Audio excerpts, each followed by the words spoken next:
Formula One's most arrogant team principal, Marcus Reynolds' flawless career was about to be shattered by a single pit lane encounter.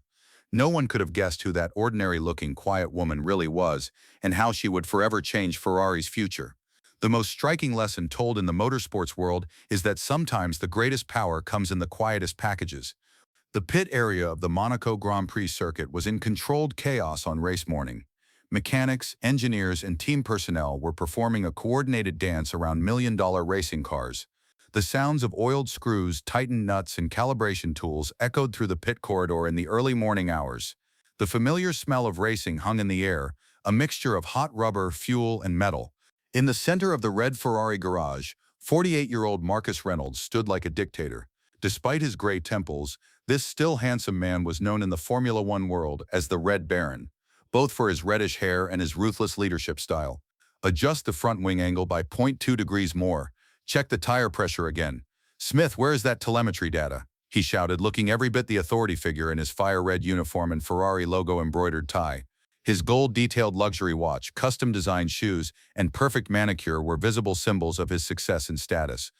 Marcus Reynolds was one of the brightest stars in the motorsports world. Educated in engineering at Cambridge, he had started his career in Ferrari's Young Engineer program and had risen quickly through his intelligence and ambition. In his 15-year career as team principal, he had led Ferrari to 3 world championships, graced the covers of sports magazines, and become the face of luxury brands. He was a genius in the automotive world, unrivaled both technically and strategically, but his ego was as big as his success. His ruthless perfectionism and arrogant manner had become legendary in the paddock.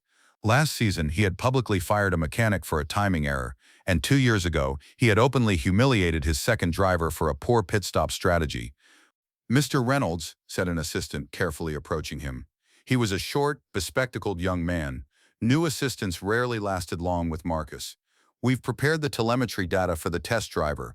Also, the CEO has informed that the VIP tour has been postponed." Marcus rolled his eyes, removing his gold-framed sunglasses and putting them in his jacket pocket. Typical corporate bureaucracy. "My job is to win races, not to tour VIPs around. Martinelli shouldn't be wasting my time with these visitors. Let them entertain their guests another time. We're making history here." "But sir," the assistant continued timidly, "these aren't ordinary VIPs. They're from Johnson Industries, potential new main sponsor." Marcus waved his hand impatiently. I know. 50 million euros, technology partnership, sustainable energy, media opportunities. I read all that in the briefing. But right now, the only thing that matters is winning the race. Whoever this Johnson is, they need to understand that Ferrari is valuable not just for their money, but for our success on the track." The assistant nodded and quietly retreated. Among the team personnel, there was an atmosphere of fear surrounding Marcus. Everyone appreciated his genius and achievements, but most avoided direct interaction with him. Just then, there was movement at the entrance to the pit area. A security guard was letting a woman through who was talking with the team coordinator. Mia Johnson, 42, was a medium-height, plainly dressed woman. With her light gray cardigan, simple jeans, and minimal makeup, she seemed completely foreign in the flashy, fast-paced world of Formula One. With her brown hair gathered in a messy bun and her plain style, she definitely didn't fit the typical VIP profile in this arena. In Formula One's VIP areas, celebrities, business moguls, and politicians usually showed off in their most luxurious clothes and accessories. Mia, however, was dressed as if she was going to the supermarket, a plain but clean style. "Good God, who is that?" Marcus muttered, noticing the woman. "It's not press day today, is it? I don't want journalists while we're making our final race preparations." "No, sir," the assistant replied. "I think she's someone related to the VIP tours. She has a security card, must be officially authorized." Marcus frowned. He hated spending his time with VIPs, especially on race day. For him, such people were merely obstacles preventing the team from doing their real work. Every passing second was valuable preparation time for the race. In a Grand Prix, even a thousandth of a second could make a difference.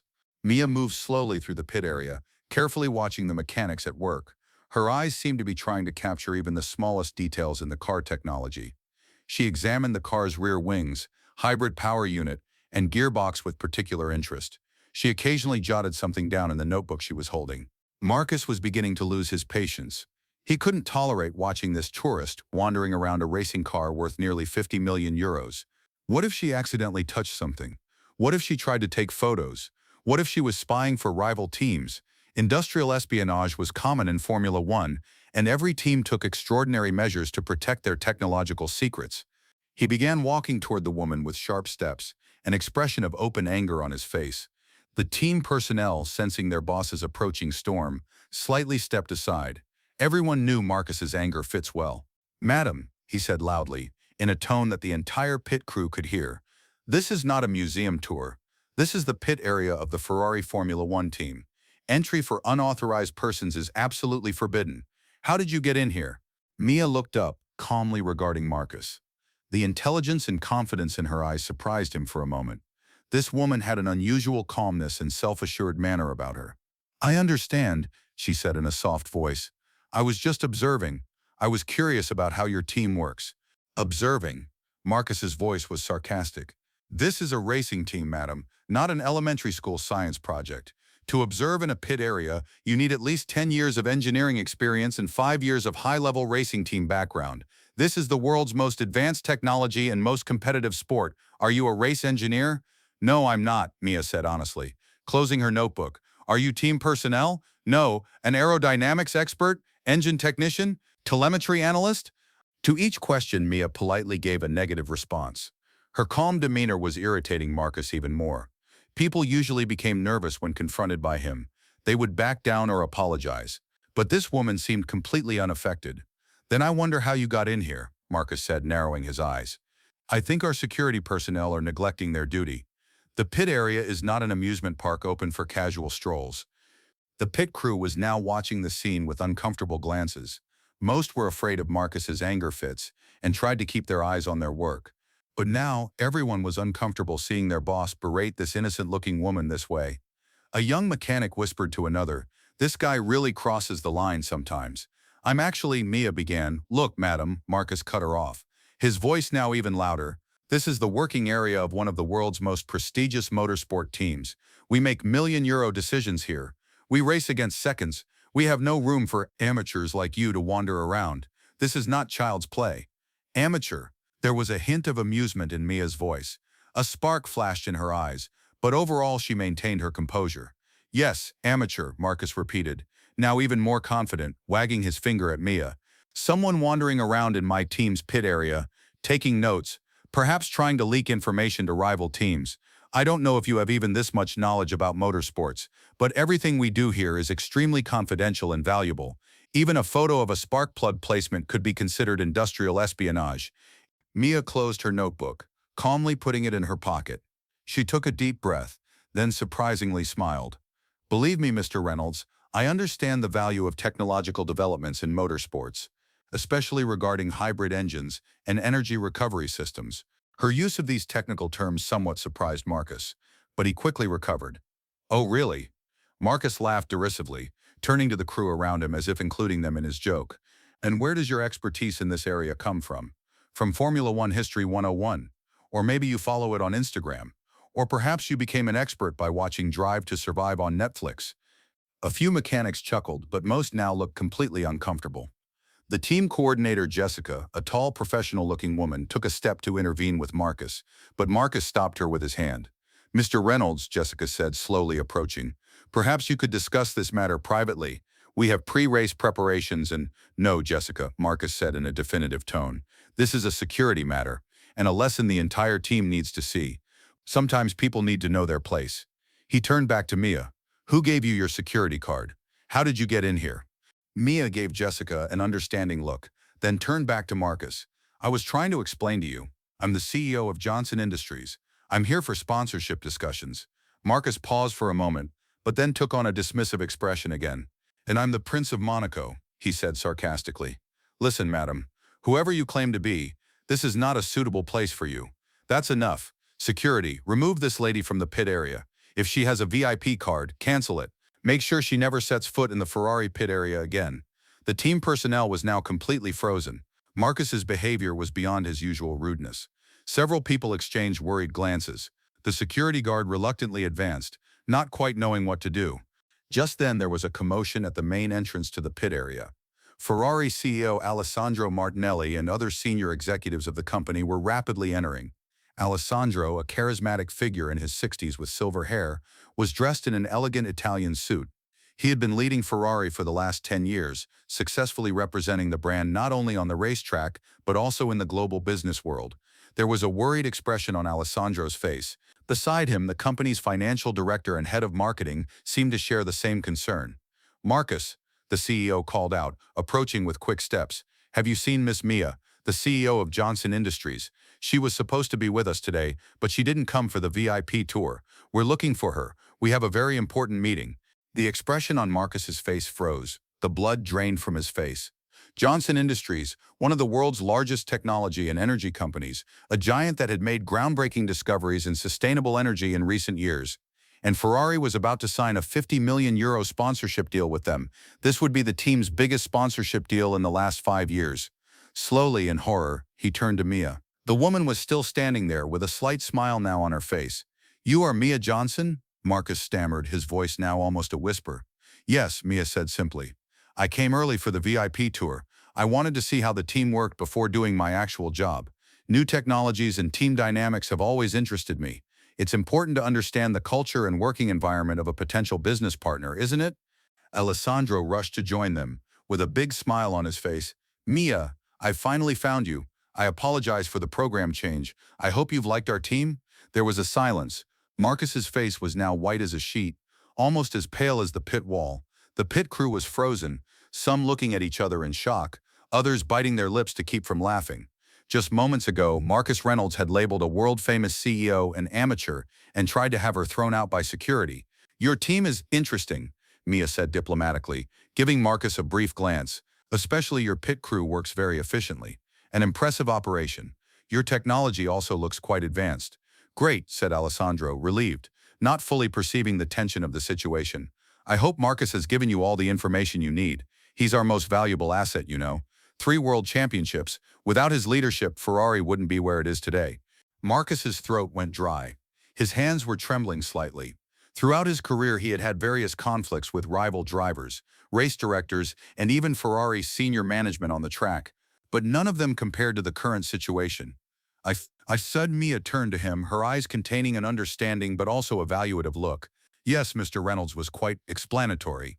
"He thoroughly explained to me how important the pit area is and that there's no place for amateurs here." Alessandro's smile faded a bit. "Amateurs? What do you mean?" Marcus was now in a complete panic. Beads of sweat began to roll down his temples. His career, his reputation, everything depended on a few words this woman would say. And he had humiliated Mia Johnson as an amateur and ordered her to be thrown out by security. This was perhaps the biggest professional mistake of his life. "There seems to have been a misunderstanding," Marcus interjected, his voice trembling. "I was just explaining the protocol and wanted to emphasize the sensitivity of the pit area. I didn't recognize Miss Johnson. Of course, we had never met before. And protocol." Mia's voice was still calm, but now carried a sharper tone. The look in her eyes showed she understood more than what was apparent from outside. "An interesting protocol. You called me an amateur, Mr. Reynolds. You implied I was trying to leak information to rival teams, and you ordered me to be removed by security. Is this Ferrari's VIP protocol?" Alessandro's eyes widened in horror, giving Marcus a horrified look. This look contained dozens of unspoken words. "You didn't do this. You can't have. €50 million. The future of the team. Your career. Marcus, what have you done?" said Alessandro, his voice a mixture of genuine concern and anger. Marcus's world was crumbling down around him. His 15 years of brilliant career seemed to be evaporating in that moment. All his achievements, championships, strategies developed working nights on end, all of it was in jeopardy because of this one momentary mistake. Mia took a deep breath. The rest of the Ferrari team was silently watching this strange confrontation. Everyone had the same question in mind. What will this woman do now? Will she cancel the deal? Will she reject Ferrari for sponsorship? "Mr. Martinelli, don't worry," said Mia, her voice surprisingly calm. "I don't judge people based on first impressions. Everyone can have bad days. What's really important is this team's technology and potential. And despite everything, I saw an impressive operation." Alessandro relaxed. Though he still shot an angry glance at Marcus, he was now focused on salvaging the situation. "Mia, we will do everything we can to make up for this situation. Marcus, I'm sure, would like to apologize, of course," Marcus said quickly, wiping his sweating forehead. "Miss Johnson, I am truly very sorry. My behavior was completely unacceptable. The stress of race day and my sensitivity about security." But these are not excuses. It was an unforgivable mistake. Mia examined Marcus for a moment, as if trying to understand his true character. Perhaps, she suggested, Mr. Reynolds and I could speak privately. I think both of us have some points we need to clarify. Alessandro immediately agreed. Absolutely. Marcus's office is right here. I'll wait for you, then we can all discuss the details of the sponsorship agreement together. Marcus nodded, his mouth dry. Of course, Miss Johnson. Please, come to my office. The two of them walked toward Marcus's small pit office, under the shocked gazes of the pit crew. Marcus's office reflected his entire personality, minimalist, orderly, disciplined. On the walls were championship trophies and photographs, and on the desk were perfectly arranged files and a state-of-the-art computer. After Marcus closed the door, he began apologizing even more frantically. Miss Johnson, I am truly very sorry. My behavior is inexcusable. The stress of race day and my protective attitudes toward my team, but these are not excuses. It was completely unprofessional, and Mia raised her hand, stopping him. She silently examined the room, looking at the championship photos, technical drawings, and engineering diplomas in a corner of the wall. Mr. Reynolds, I can understand how much pressure you're under as a team principal. Formula One is one of the most stressful sporting environments in the world. You work with milliseconds, every mistake can cost millions. Marcus began to relax. Perhaps he could salvage the situation. Maybe Mia Johnson was an understanding business person who wouldn't blow this incident out of proportion. However, Mia continued, her voice now more serious as she sat down in a chair. How you treat people is as important to me as your technology, perhaps even more important. At Johnson Industries, we value not only the technical competencies of our partners but also their values and culture. Marcus's hope faded again. He collapsed into the chair at his desk. I understand, he said in a low voice, and you're right. My behavior is inappropriate not only toward you but toward my team as well. I grew up in the racing world. This world has always been tough. I believed that the path to success was only through discipline and authority.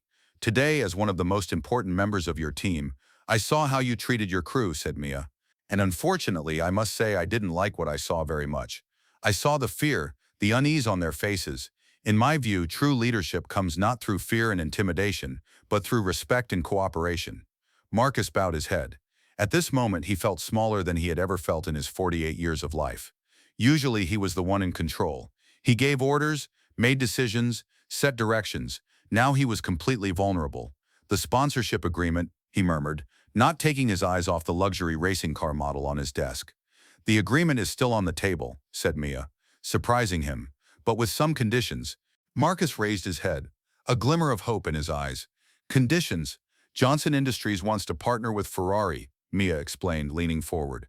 Your technology, engineering, history, all impressive. With the sustainable energy technologies we've developed, we can do great things together. But you need to work on your values and leadership style. What do you want me to do? Marcus asked, now in a completely humble manner. He knew his career and Ferrari's future were at stake. And perhaps, to be honest, it was time for a change. First, I want you to apologize to your pit crew, said Mia, in a definitive but also encouraging tone. Just as you humiliated them in front of everyone, you should apologize in front of everyone. They are your most valuable assets. They should know this. Marcus nodded. Yes, I can do that. I should do that. Second, you will work with our company's leadership coach, an intensive 6-month program. Dr. Lisa Chen has worked with many top leaders from the sports world. She can help you develop a more collaborative leadership style while maintaining your technical expertise. Marcus raised his eyebrows. Normally, he would have laughed off such a suggestion, but now everything was different. I understand, and finally, I want you to start a mentorship program for young engineers and technicians, especially for those from underrepresented groups in the sector. Women, minorities, talents from different socioeconomic backgrounds. The motorsports world is a very closed world, you know this. It's time for a change. Marcus thought for a moment. For someone like him, these conditions would normally be unacceptable. He was the one who gave instructions, not received them. But now everything had lost its balance. And perhaps, deep down, he knew Mia was right. I accept, he said in a determined voice, and I promise I won't disappoint you. If you give me this chance, I can change. I will change. Mia smiled, this time sincerely. I think we can reach an agreement, Mr. Reynolds. I see your potential as a human being. You just need the right guidance. When they returned to the pit area, the Ferrari team was still there, waiting for the outcome. Alessandro approached anxiously. Is everything all right? Yes, said Mia. Mr. Reynolds and I have agreed on some conditions. I'll explain the details to you later. But now, I think Mr. Reynolds has something to say. Marcus walked directly in front of his team. He had spoken at hundreds of races, hundreds of press conferences, but this was completely different. Taking a deep breath, perhaps for the first time in his life, he offered a truly sincere apology. "I apologize to all of you," he said, his voice unusually soft. "My behavior was unacceptable, not only to Miss Johnson but to all of you. I've been talking to you like this for years, and it's not right. I should lead with respect and team spirit instead of pressure and fear. I will change, I promise." The pit crew looked at each other in astonishment. Was Marcus Reynolds apologizing? This was unheard of in Formula One history. A few frowned skeptically. Was this real or just a show? But most could see the sincerity in their boss's eyes. "And I especially owe you an apology, Jessica," he said, turning to the team coordinator. "You tried to stop me and I didn't listen to you. Your foresight and professionalism are very valuable for our team. From now on, I will listen to you more." Jessica was surprised but grateful. "Thank you, boss." Alessandro smiled as he watched the event from a distance. Perhaps this unpleasant incident would ultimately lead to a positive change. He approached Mia Johnson. "I am so sorry, Mia, but it seems you've managed to turn a disaster into an opportunity." Mia nodded. "Sometimes the biggest misunderstandings can lead to the most valuable lessons. I think there's a real leader inside Marcus. He just needs to be guided in the right way." That day, the first draft of the sponsorship agreement was signed. The €50 million deal would provide Ferrari not only with financial support, but also with Johnson Industries' innovative sustainable energy technologies. A groundbreaking partnership between the racing world and clean energy was being born. 6 months later, at the Singapore Grand Prix, there was a completely different atmosphere in the Ferrari pit garage. Now equipped with electronic vehicles, solar panels, and innovative battery technologies, the garage was a tangible demonstration of the Johnson-Ferrari partnership. Marcus Reynolds was still in the same red uniform, but his attitude had completely changed. He spoke respectfully with the mechanics, encouraged young engineers, and even occasionally smiled. His weekly coaching sessions with Dr. Lisa Chen and the team's open forum meetings had radically changed the dynamics of the pit area. Jessica was now responsible for most operations, while Marcus focused on strategic decisions and the mentor program. Thanks to the new Ferrari Future Stars program, 10 young engineer interns from 5 different countries had the opportunity to work with the team, half of them women, most coming from non-traditional backgrounds. At the pit wall, Mia Johnson stood with Ferrari CEO Alessandro, watching the team. Johnson Industries was now Ferrari's main sponsor, with its logo visible all over the cars. The slogan "Clean Energy, Fast Future" had now become the most repeated phrase in the Formula One paddock. "An incredible transformation," said Alessandro, watching Marcus gently explaining something to an intern. "I would never have thought such a change was possible 6 months ago. Marcus is a completely different person now." Mia smiled. Sometimes people just need the right push at the right time. Marcus always had great potential. He just needed to channel it in the right direction. "And how did you see that?" Alessandro asked curiously. "After that first day's behavior, most people would have canceled the deal." "First impressions can be deceiving," Mia said thoughtfully. "I saw the passion in his eyes, the hunger for perfection. He was just channeling this energy in the wrong direction. And sometimes under the hardest shell, the softest center is hidden." Marcus noticed them and waved, then came over. He looked more serene, more peaceful than 6 months ago. The stress lines around his eyes had lightened, his posture had relaxed. "Mia, Alessandro, our race strategy is ready," he said excitedly. "We're going with a double pit stop tactic. The engineering team has analyzed the weather and is expecting rain in the second sector of the track. Jessica has created a great strategy. Everyone is working in coordination." "Marcus," Mia interjected in a friendly manner, "today is Sunday, race day. Leave the technical details to us and do your job, which you do wonderfully." Marcus laughed, really laughed. 6 months ago, such a joke would have infuriated him, but now he had learned to laugh at himself. "You're right. I just wanted to say how well the new batteries equipped with Johnson technology are performing. Our energy efficiency has increased by 15%. For the first time, we'll be able to run at full power throughout a race without energy restrictions." "That's great news," said Mia. "But now go and win this race. Your team trusts you." Marcus bowed his head respectfully and walked toward the pit wall. Along the way, he shook hands with several pit crew members, touching a young mechanic's shoulder to thank him. He asked something of one of the interns, carefully listening to the answer. "I would never have believed it," said Alessandro, shaking his head. Marcus Reynolds has become a team player and a better leader, added Mia. Sometimes the most stubborn people show the greatest changes with the right approach.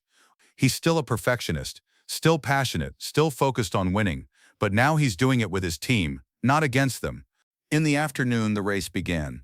Ferrari drivers delivered a perfect performance on the challenging Singapore track thanks to Marcus's strategy and the team's flawless pit stops. The rain came exactly as Marcus had predicted, and the team was prepared. In the final laps, Ferrari's driver Carlos Sanchez took the lead. Marcus, Jessica, and the engineering team watched with bated breath from the pit wall. When he crossed the finish line, the entire team erupted in cheers. "We won! We won!" Marcus shouted to the driver through the radio. "Great job, Carlos! You're amazing! The whole team, you're all amazing!" That day, Ferrari achieved a double victory, both on the track and in the pit area. They finished the race in first place, and team spirit was at its highest point in history. On the podium, Marcus called his entire team to join him, a first. Previously, only the drivers and a few senior team members would go on the podium. But today, Marcus wanted even the young interns, mechanics, and even the pit cleaning crew to be there. The champagne was opened together, the victory celebrated together. In the press photos, Jessica and young interns stood beside Marcus, the faces of the new Ferrari. In the midst of the celebrations, Marcus paused for a moment, looking toward the entrance of the pit area. Mia was standing there, smiling proudly. She was wearing Ferrari's red t-shirt, looking like part of the team. Marcus bowed his head respectfully toward her, a gesture of thanks and appreciation. Mia returned the gesture with a nod. 6 months ago, he had tried to throw that woman out of the pit area. Now, thanks to her, he had not only saved his career, but also learned to be a true leader. The next day, there was a big headline in Motorsport magazine: Ferrari's double victory, revolution on track and in culture. The article described not only the race, but also the story of Marcus Reynolds' transformation and the interesting encounter behind the Johnson-Ferrari partnership. A week later, a gift package was found on Marcus's desk. Inside was a special design model Ferrari, but this was no ordinary model. It was a prototype of the future all-electric Formula One car, a joint design by Johnson and Ferrari engineers. Beside it was a note: sometimes, the greatest misunderstandings lead to the most valuable partnerships. Change requires courage. Congratulations, mine and Mia Johnson. Marcus placed the note in a frame on his desk, somewhere he could see it every day. As a reminder that true power lies not in controlling, but in being able to change. In the Formula One world, power and prestige may seem like everything. But Marcus Reynolds' story reminded us that sometimes the most valuable lessons come from the most unexpected teachers. And sometimes all it takes to change a person's life is an extraordinary woman with a modest appearance who is in the right place at the right time. 2 years later, at the opening of Ferrari's new Sustainable Energy Center, Marcus took the podium. He was now not only the team principal, but also the director of Ferrari's Sustainable Racing Initiative. As he gave his speech, Mia Johnson sat in the front row, now not just a business partner but a friend. 2 years ago, Marcus said from the microphone, "I was a very different person, an arrogant, fear-based leader. That day in the pit area, I made the biggest mistake of my life, but also caught my greatest chance." He looked toward Mia and smiled. Sometimes, the most unexpected encounters change our lives, and sometimes you need someone to stop you, so you can see your true potential. How did Mia Johnson's impact on Marcus Reynolds and the story of a team's transformation affect you? Have you ever experienced a moment when you were judged by your appearance or misjudged someone? Share your thoughts in the comments. If you want to hear more inspiring stories like this, don't forget to subscribe to our channel and turn on the notification bell.